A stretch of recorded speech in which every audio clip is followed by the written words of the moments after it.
Do you know ukuthi le app oyisebenzisayo to watch this video was not created to educate, it was created to entertain? Omunye umuntu uzoyibuza ukuthi what does that mean? Uthini manje uzero wenkinga?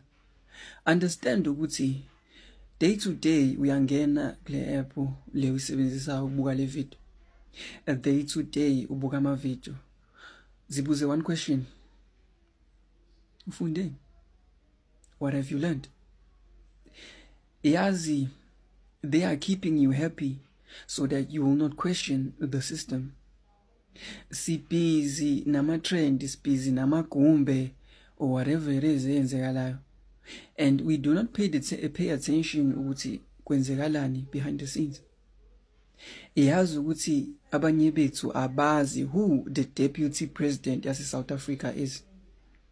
Same deputy president le ongayazi ithenge ama property worth 68 million esebenzisa le mali that was meant to benefit wena mntomnyama.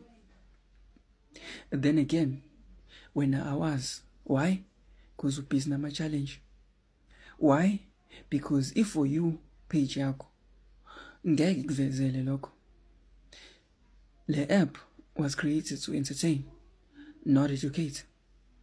The same influencers, the same people labo babukayo ulike ama video, comment, uhleke, they are useless kuwena because awubenefiti lutho.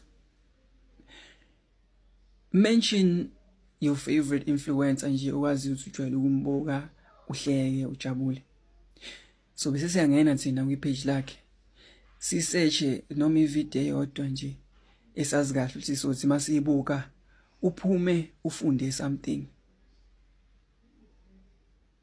Ngekho. Why?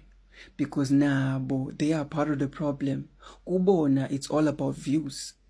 Kubona it's all about the fame.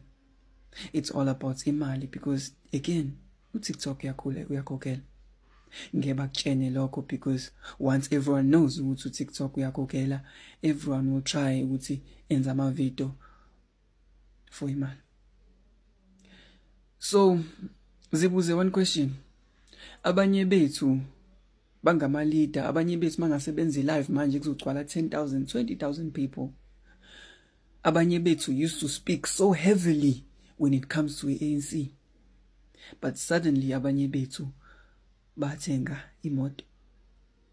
Suddenly abanye bethu basha ama trip baya emazweni.